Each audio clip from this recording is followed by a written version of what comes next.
pada bab yang ke-27, babu ma jaa fi sifati wudu'i Rasulillah sallallahu alaihi wasallam inda ta'am.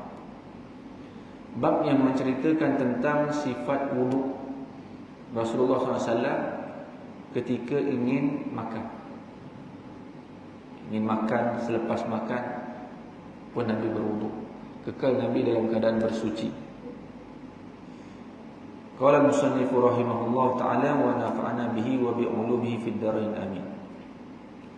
Hadatsana Ahmad ibnu Mani, hadatsana Ismail ibnu Ibrahim an Ayyuba an ibni Abi Mulaikah an ibni Abbas anna Rasulullah sallallahu alaihi wasallam kharaja min al-fala faquriba ilayhi ta'am faqalu la na'tika biwudu qala inna ma umirtu bil wudu idza kuntu ila shalah. Daripada Ibnu Abbas radhiyallahu anhuma, baginda Rasulullah sallallahu alaihi wasallam keluar dari tandas. Kemudian dihulurkan kepada baginda sallallahu alaihi wasallam makanan. Para sahabat berkata, adakah kami perlu sediakan untuk kamu air wudu? Ini wadu dalam bahasa Arab. Air yang guna untuk berwudu itu namanya wadu. Perbuatan kita buat tu wudu. Perbuatan kita buat itu wudu. Dia beza baris depan wudu, baris atas dan baris depan. Kalau wudu alatnya, airnya yang kita guna. Kalau wudu ini perbuatannya. Adakah kami perlu sediakan untuk kamu air wudu? Selepas Nabi keluar tandas, baginda Nabi SAW bersabda, aku hanya disuruh berwudu apabila aku hendak mendirikan solat. Maknanya ini antara keringanan.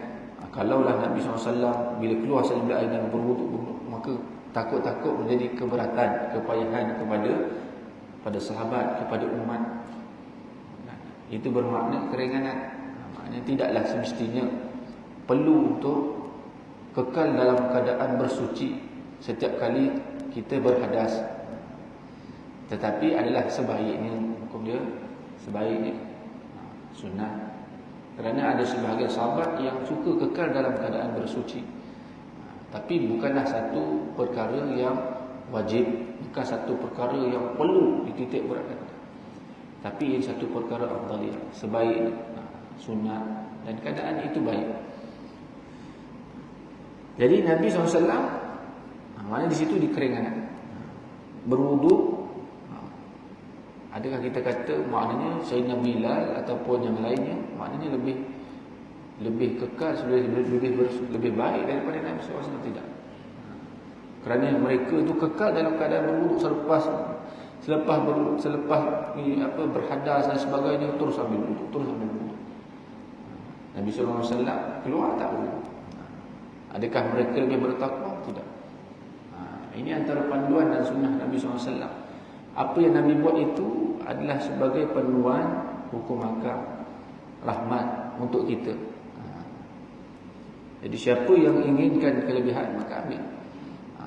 Maknanya kalau siapa yang datang kepayahan, maka tak apa.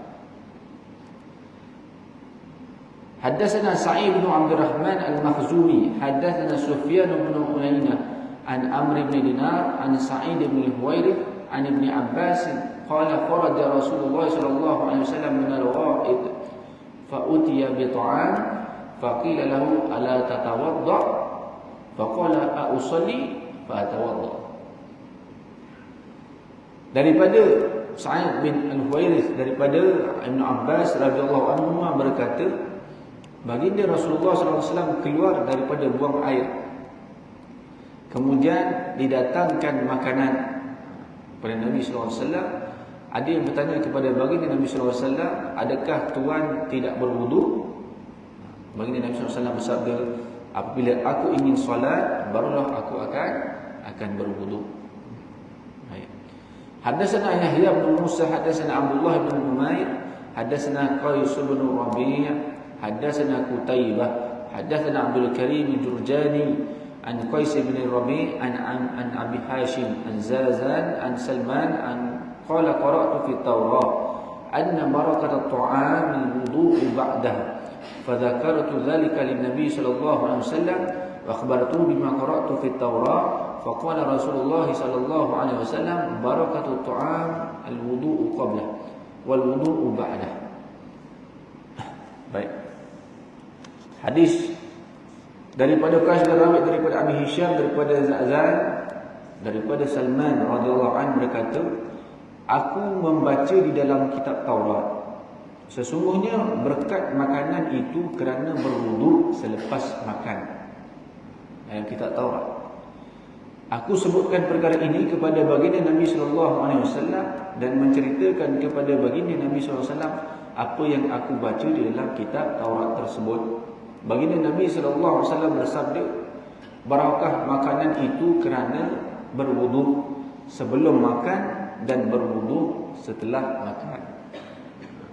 Sebab itu setiap perbuatan yang kita lakukan, perbuatan yang baik, perbuatan yang walaupun ini harus, perbuatan yang mana yang baik, kalau kita mendahulukan dengan amalan-amalan sunnah, bismillah, membacanya dengan beradab, dengan berwuduk, maka pada perbuatan tersebut adanya barakah.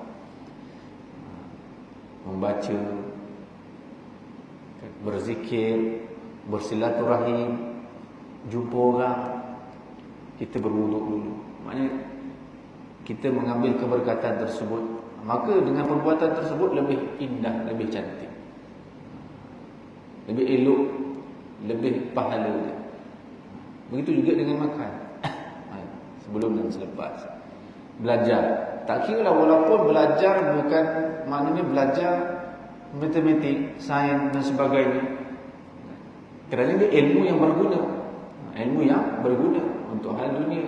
Sebagai contoh, mana dia berwuduk sebelum dia duduk di hadapan buku, maka itu akan datang keberkatan. Apatah lagi kalau mempelajari ilmu agama, lagi bertambah-tambah keberkatan. Jadi setiap perkara yang elok, yang baik, yang kita datangkan adab-adab tersebut, membaca bismillah, kita duduk dengan elok, kita pakai pakaian yang elok dengan niat kerana menghormati sesuatu perkara yang kita buat itu perkara yang baiklah, maka perkara tersebut akan padanya barakah. Padanya barakah.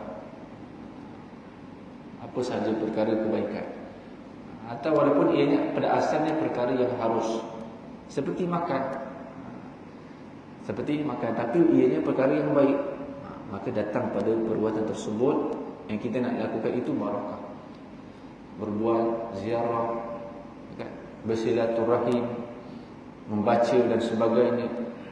Jadi sekiranya kita melakukan perkara tersebut, barakah, bahkan mendapat perlindungan Allah SWT. Kan? Keluar rumah, insya-Allah antara barakah dan hikmahnya, keluar rumah dia berwuduk, masuk kereta jalan, kan macam-macam ujian dan cabaran kita di luar. Jadi di sana ada barakah dan ada perlindungan. Dengan barakah yang kita dahulukan perbuatan kita itu dengan berwuduk, dengan niat demikian. Itu antara kelebihan, kerana itu antara amalan yang baik yang digalakkan untuk kita lakukan.